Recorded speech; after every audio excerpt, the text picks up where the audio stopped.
Welcome students. आज हम देखेंगे सैम्पलिंग और रिकंस्ट्रक्शन क्या होता है।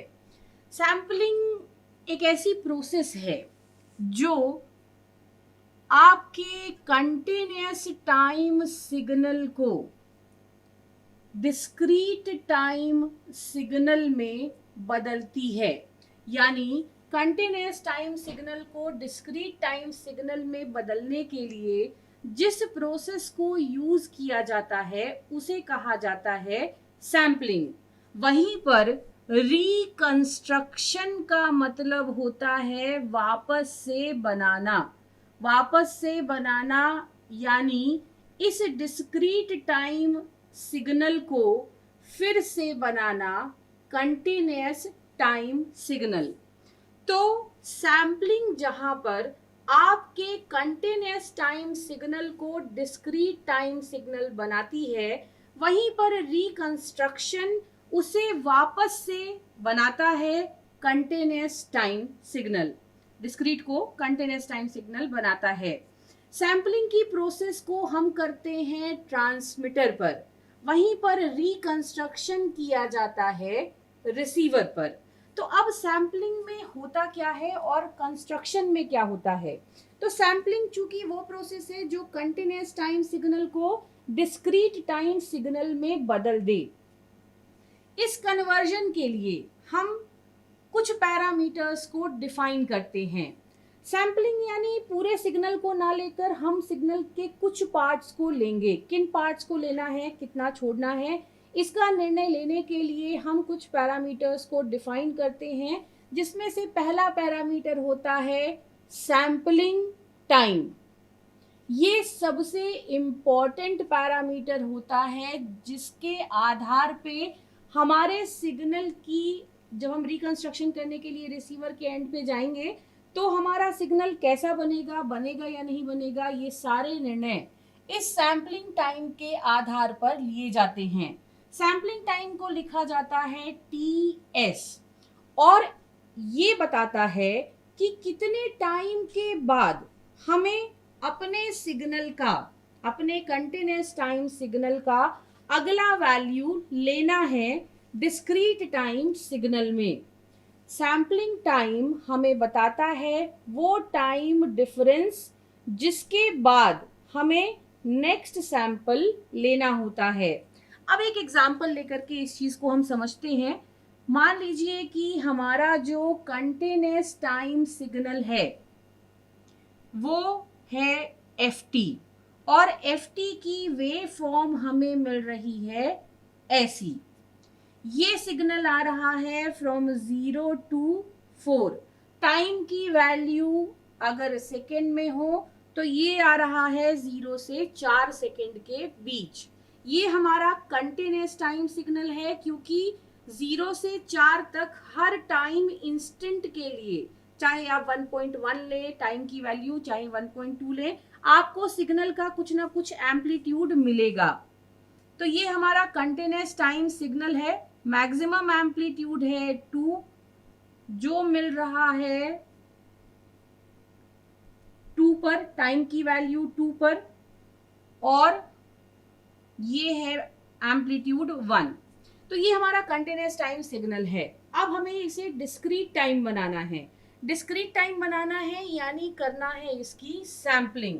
तो सैम्पलिंग करने से पहले हमको डिफाइन करना पड़ेगा अपना सैम्पलिंग टाइम, मतलब कितने टाइम के बाद हम अगला सैंपल लेंगे, अगली वैल्यू लेंगे इस कंटिन्यूअस टाइम सिग्नल की।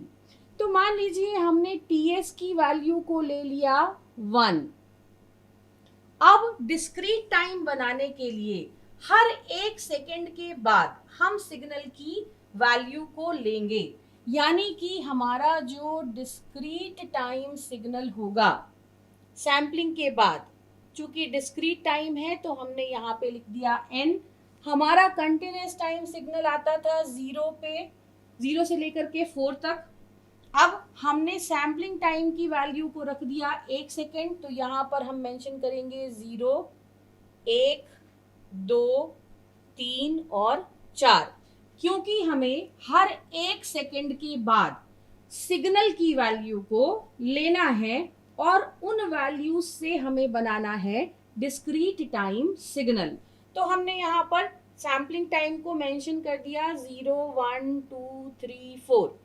अब इसके बाद हम यहाँ पर बना रहे हैं एनवलप ft की वैल्यू को लेते हुए। इसके बाद जब हम सैम्पलिंग करेंगे तो उस केस में हमारे सिग्नल की वैल्यू जो 0 पे होगी हम लेंगे, फिर जो 1 पे होगी ये लिया, 2 पे हमारे सिग्नल की जो वैल्यू है वो ली, 3 पे लिया और 4 पे लिया। तो इस सिग्नल में जब हमने सैम्पलिंग टाइम की वैल्यू को रखा 1 पर, तो उस केस में हर 1 सेकेंड के बाद हमने सिग्नल की वैल्यू को लिया अपने डिस्क्रीट टाइम सिग्नल को बनाने के लिए। यानी इस केस में जो हमारा डिस्क्रीट टाइम सिग्नल है जिसको हम रिप्रेजेंट कर रहे हैं FN से, वो है 5 सैंपल वाला। उसमें 5 सैंपल्स हैं, 0 पर, 1 पर, 2 पर, 3 पर और 4 पर। ये हमारे डिस्क्रीट टाइम सिग्नल हुआ। अब TS को 1 रख करके हमने बनाया अपना सिग्नल। मान लीजिए इस TS की वैल्यू को हम अगर बढ़ाएं या घटाएं तो ये कैसा दिखेगा और इसका क्या असर होगा। तो अगर हम TS की वैल्यू को घटा देते हैं, मान लीजिए हमने इसे ले लिया 0.5 सेकेंड।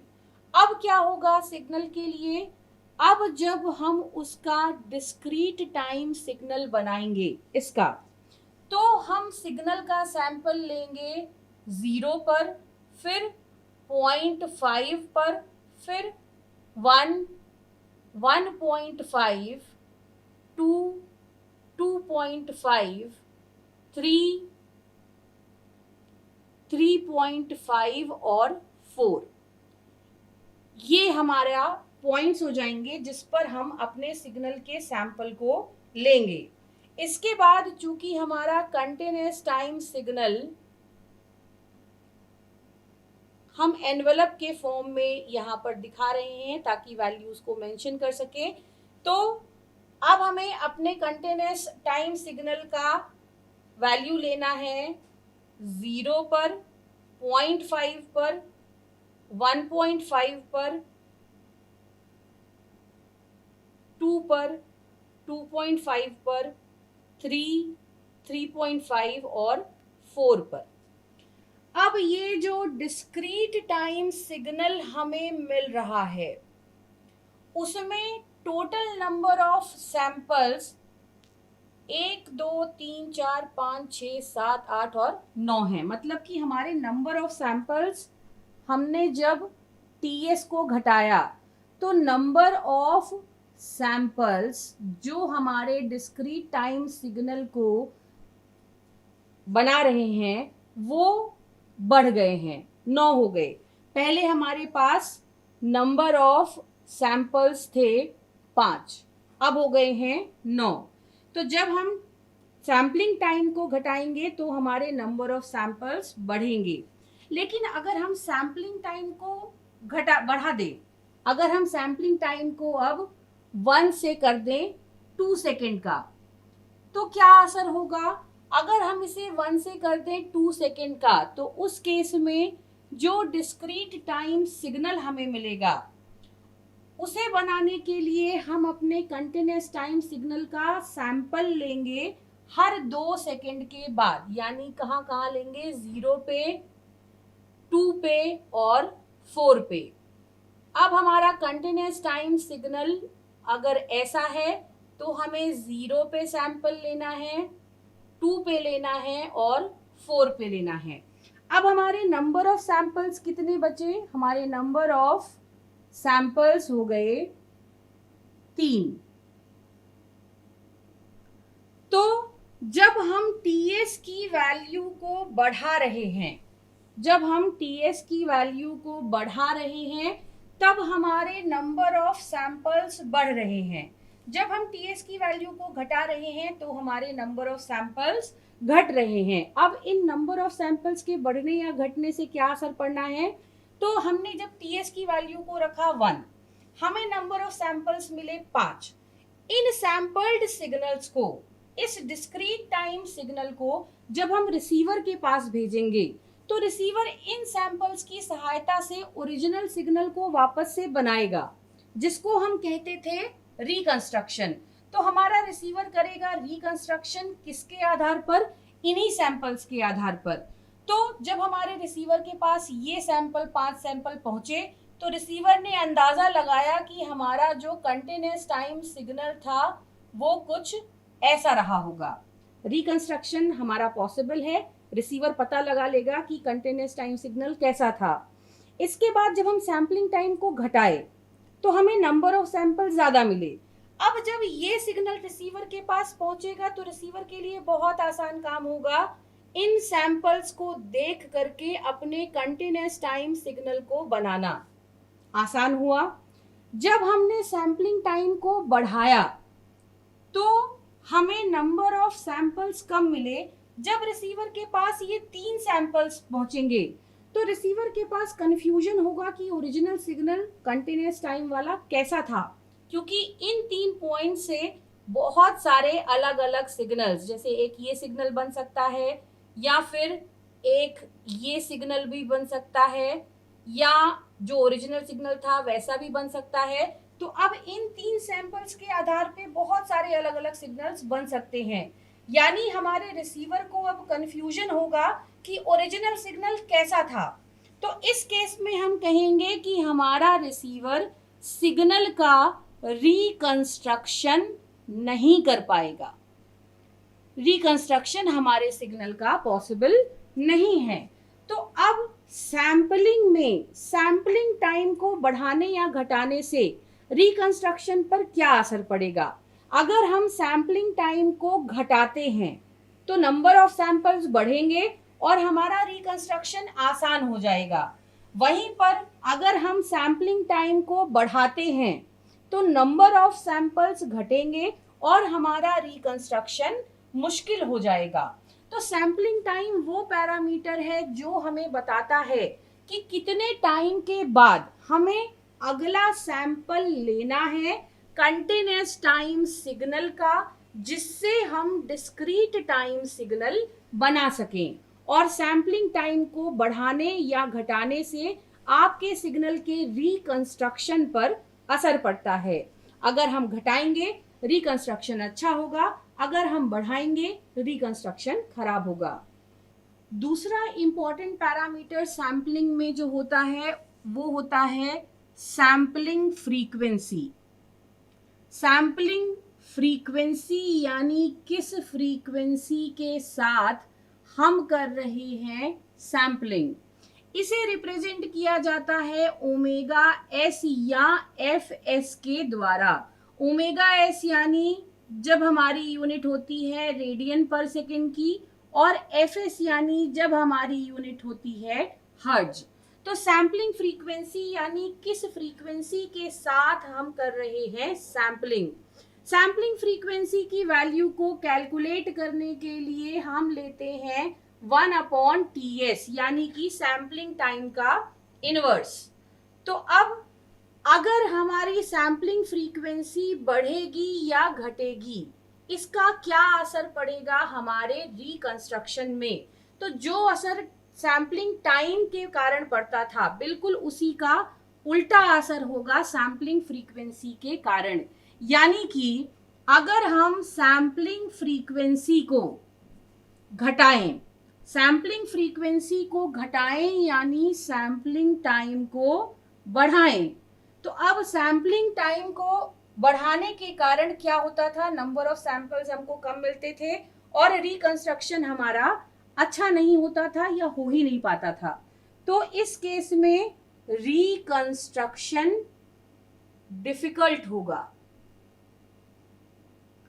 और अगर हम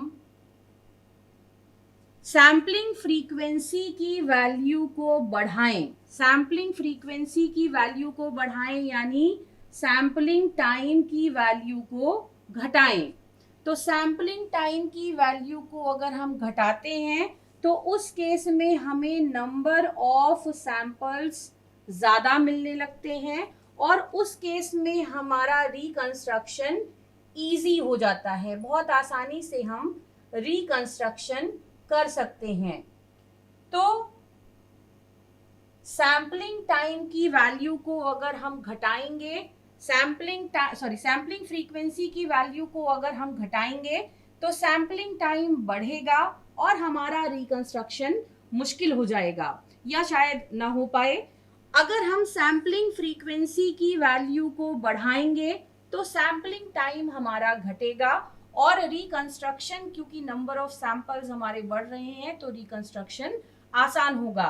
तो जब भी हम सैम्पलिंग करते हैं, प्रैक्टिकली जब भी हम सैम्पलिंग करते हैं तो सैम्पलिंग टाइम और सैम्पलिंग फ्रीक्वेंसी इनकी वैल्यू को ऑप्टिमाइज किया जाता है। बेस्ट पॉसिबल रिजल्ट हम लेते हैं, बेस्ट वैल्यूज लेते हैं, जिससे ना हमें बहुत छोटी वैल्यू लेनी है ना ही बहुत बड़ी वैल्यू लेनी है। तो जब हम सैम्पलिंग करेंगे उस केस में हम इनकी वैल्यू को कितना लें कि हमें रिजल्ट्स अच्छे मिले, इस क्वेश्चन का आंसर करती है सैम्पलिंग थ्योरम। तो बेसिकली सैम्पलिंग वो प्रोसेस होगी जो कंटिन्यूस टाइम सिग्नल को डिस्क्रीट टाइम सिग्नल में बदले, और रिकंस्ट्रक्शन होगा डिस्क्रीट टाइम सिग्नल को कंटिन्यूस टाइम सिग्नल में वापस बदलना। इस बदलाव में जिन चीज़ों की सहायता हम लेते हैं, जो हमारे इंपॉर्टेंट पैरामीटर होते हैं, वो है सैम्पलिंग टाइम और सैम्पलिंग फ्रीक्वेंसी। सैम्पलिंग टाइम और सैम्पलिंग फ्रीक्वेंसी को बदलने पर हमारे रिकंस्ट्रक्शन में, यानी कि रीजेनरेशन ऑफ सिग्नल में क्या असर पड़ता है वो हमने यहाँ पर देख लिया। तो ये था सैम्पलिंग एंड रिकंस्ट्रक्शन का इंट्रोडक्टरी पार्ट।